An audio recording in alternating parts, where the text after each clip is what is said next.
नमस्कार, आदाब और सलाम। मैं हूँ असद मिर्ज़ा, लेकर आया हूँ आपका पसंदीदा कार्यक्रम विश्व दर्पण।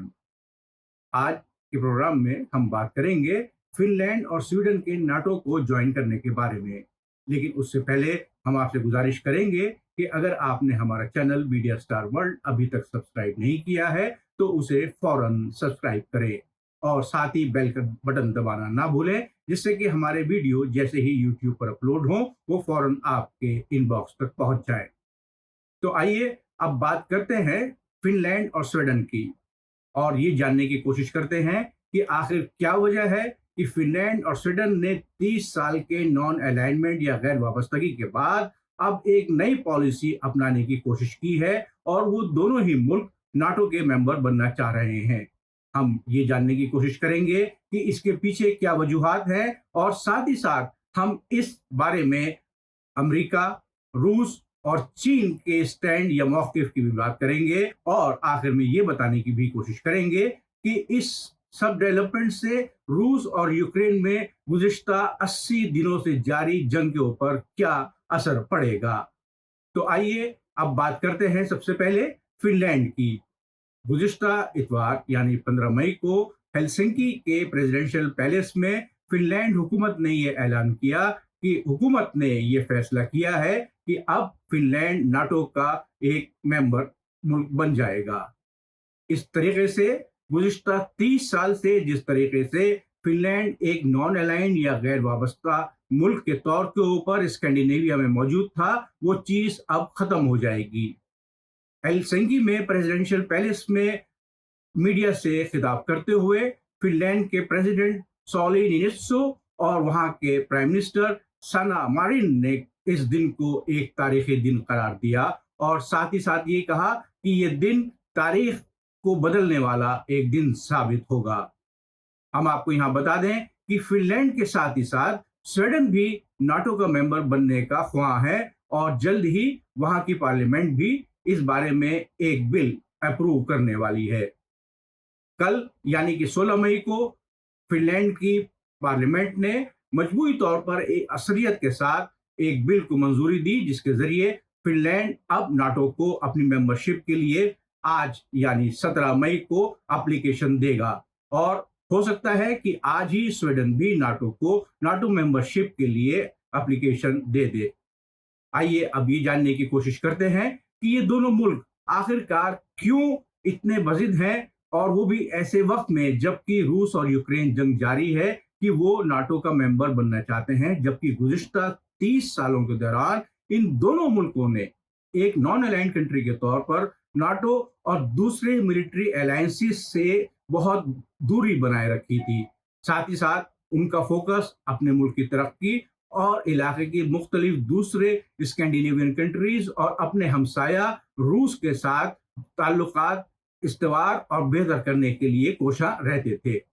यहाँ मैं आपको बता दूं कि फ़िनलैंड के ईस्ट में यानी कि उसके पूर्व या मशरिक़ में रूस और फ़िनलैंड की सरहद जो है वो 1300 किलोमीटर लंबी है और किसी भी नाटो मुल्क के साथ किसी भी दूसरे मुल्क का बॉर्डर या सरहद इतना लंबा नहीं है जितना कि रूस और फ़िनलैंड का बॉर्डर है। आइए अब इस बारे में तज़किरा करते हैं कि आखिर वो क्या वजह है कि 30 साल के अरसे के बाद फ़िनलैंड ने नाटो मेंबरशिप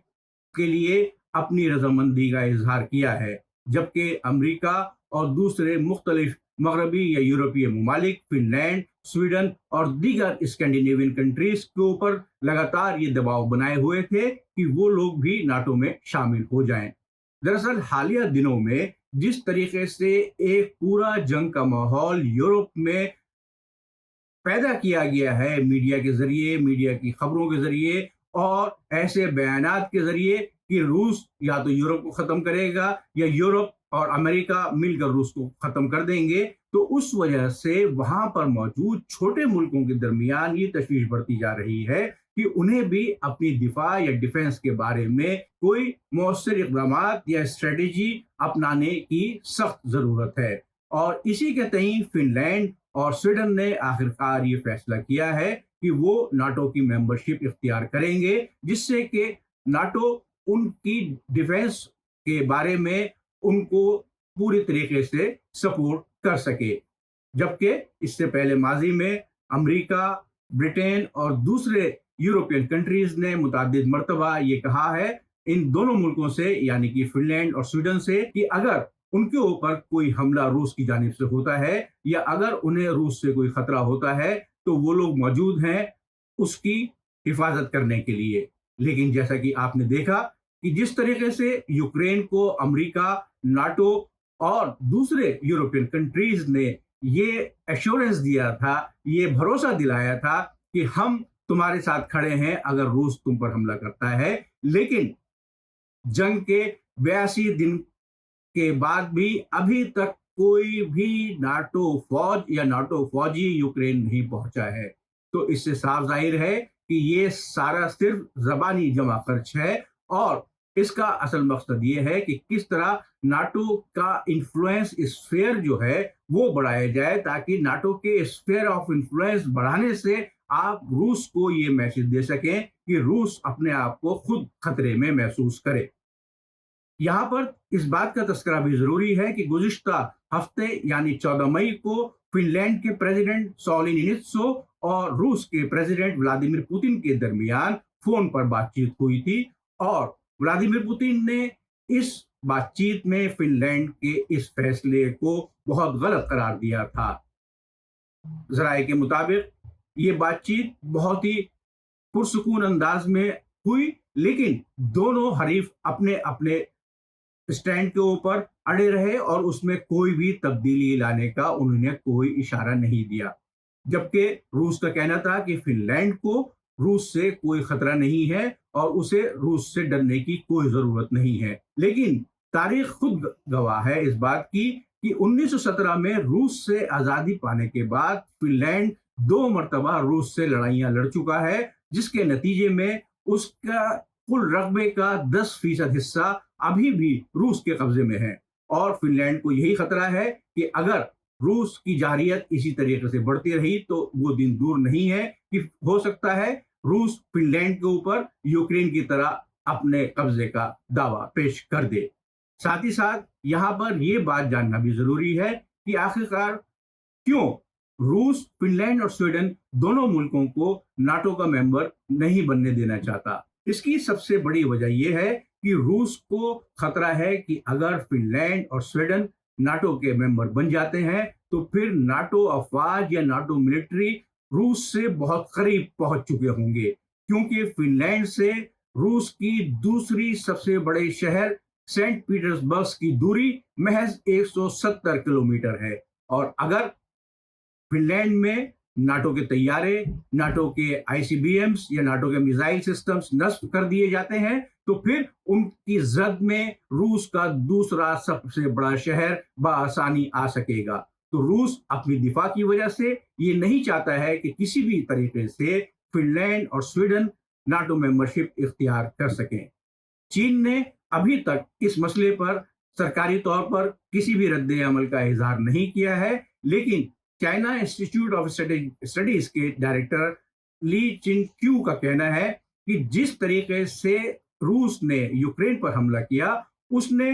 इन दोनों मुल्कों को मजबूर कर दिया अपनी दिफा या सिक्योरिटी के बारे में संजीदगी से सोचने के लिए, और उसी का नतीजा है कि वो अब नाटो की मेंबरशिप लेने के लिए पूरी तरीके से तैयार हैं, क्योंकि एक अरसे के दौरान जो पूरा माहौल बन रहा था उसमें वो नाटो की मुख्तलिफ शर्तें भी पूरी कर रहे हैं। फिनलैंड के कुल बजट का 2% हिस्सा अब मुल्क के दिफा पर खर्च हो रहा है। साथ ही साथ स्वीडन का कहना है कि सन 2028 तक वो भी अपने कुल बजट का 2% हिस्सा, जो कि अभी महज 1.6% है, उसको 2% तक बढ़ाने में कामयाब हो जाएगा। यानी कि ये दोनों मुल्क एक बड़ी माली एतबार से नाटो को अपना कंट्रीब्यूशन अदा कर सकेंगे। इस दरमियान नाटो के सेक्रेटरी जनरल हैंस स्टोल्टनबर्ग ने भी इन दोनों मुल्कों का खैर मकदम किया है नाटो की शमूलियत के लिए, और साथ ही साथ नाटो के डिप्टी सिक्योरिटी जनरल मिर्सिया जियोना का कहना है कि ये एक बहुत तारीखी कदम है दोनों मुल्कों की जानिब से। उन्होंने ये बात 15 मई को बर्लिन में G7 मुल्कों के रिप्रेजेंटेटिव्स के दरमियान जारी एक मीटिंग में कही, जिस मीटिंग में ये मुतालबा भी किया गया है कि जर्मनी का कहना है कि रूस के ऊपर इकोनॉमिक सैंक्शंस के जरिए और ज्यादा मजीद दबाव बनाया जाना चाहिए कि वो यूक्रेन से अपनी फौजें वापस बुलाने का हुक्म सादिर कर सके। साथ ही साथ इस मीटिंग में तुर्की की जानिब से भी इन दोनों मुल्कों को नाटो में शामिल किए जाने के ऊपर एतराज जाहिर किया गया है, क्योंकि तुर्की का कहना है कि ये दोनों मुल्क कुर्दिश बागियों की हिमायत करते हैं और साथ ही साथ टर्की को वो कुछ मखसूस हथियार बेचने से भी गुरेज करते हैं।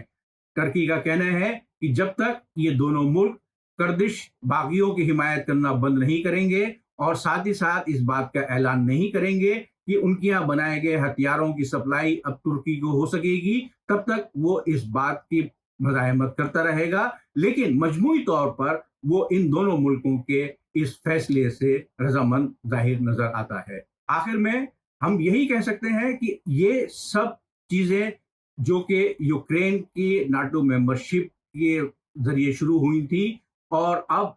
जिस तहरीक में स्वीडन और फिनलैंड भी शामिल हो गए हैं, ये मजमूई तौर पर एक प्रेशर बिल्डिंग टैक्टिक के मुख्तलिफ हिस्से हैं, क्योंकि यूक्रेन ने गुज़िश्ता 2 माह कबल नाटो में शमूलियत के लिए मेंबरशिप के लिए एप्लीकेशन दी थी, लेकिन अभी तक उस एप्लीकेशन पर अभी तक कोई भी आगे का काम नहीं देखने को नजर आ रहा है। और अभी ये कहना बाकी है कि स्वीडन और फिनलैंड की एप्लीकेशंस पर कब कोई फैसला लिया जा सकेगा नाटो की जानिब से, इस बारे में कोई भी कुछ तस्दीक से नहीं कह सकता है। क्यों? क्योंकि इसकी वजह यह है कि किसी भी नए नाटो मेंबर को नाटो में शामिल करने के लिए उस एप्लीकेशन को नाटो मुल्कों की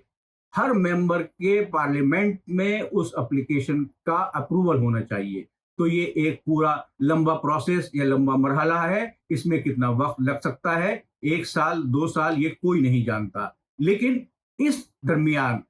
इस पूरी एप्लीकेशन प्रोसेस का और इस पूरे कैंपेन का कि मुख्तलिफ मुल्क नाटो में शमूलियत इख्तियार करने के ख्वाह हैं, अमेरिका और नाटो कंट्रीज और ख़ास तौर से यूरोपीय ममालिक इस बात को यकीनी बनाएंगे कि किसी भी तरीके से वो बैलेंस ऑफ पावर में रूस से किसी तरीके से कम नजर ना आए, और साथ ही साथ वो यूरोप में अपनी डिफेंस स्ट्रेटेजी को इतना मजबूत कर ले कि आने वाले वक्तों में रूस कोई खतरा बनकर उनके